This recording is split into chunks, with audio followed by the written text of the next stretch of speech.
నల్ల ఈశ్వరి. దీని శాస్త్రీయ నామం అరిస్టలోకియా ఇండికా. ముఖ్యంగా న్యూమోనియా వల్ల ఛాతిలో కఫం పేరుకుపోయి బాధపడేవాళ్లు నల్ల ఈశ్వరి వేరును అగరుతో కలిపి నూరి ఛాతిపై అప్లై చేస్తే న్యూమోనియా తగ్గే అవకాశం ఉంటుంది. ఇంకా కోరింత దగ్గుతో బాధపడేవాళ్లు నల్ల ఈశ్వరి ఆకులను నూరి ఈ ముద్దకు సమాన మోతాదులో తేనె కలిపి డైలీ 2 సార్లు ఓ వారం రోజుల పాటు తీసుకుంటే కోరింత దగ్గు తగ్గుతుంది. ఇక కడుపు నొప్పితో బాధపడేవాళ్లు 50 గ్రాముల నల్ల ఈశ్వరి వేర్లలో 5 మిరియాలు కలిపి నూరి ముద్దగా చేసి దానిని వడకడితే వచ్చిన రసమును 2 స్పూన్లు రోజుకు 2 సార్లు తీసుకుంటే కడుపు నొప్పి తగ్గుతుంది.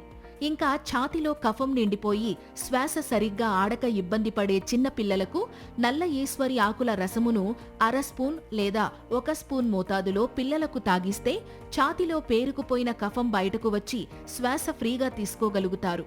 దీనిని ఉపయోగించే ముందు ఖచ్చితంగా ఆయుర్వేద వైద్యుని సలహా తీసుకోవాలి.